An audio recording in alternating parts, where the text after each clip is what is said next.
بسم الله الرحمن الرحيم ويشفي صدور قوم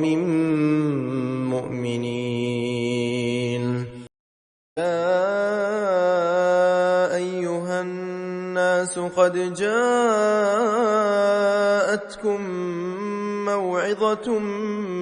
من ربكم وشفاء لما في الصدور وهدى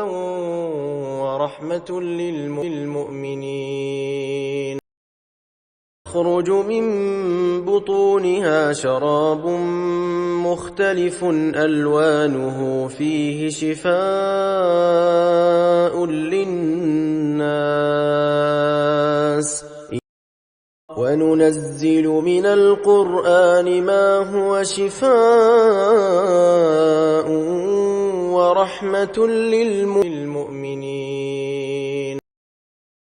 وإذا مرضت فهو يشفين قل هو للذين آمنوا هدى وشفاء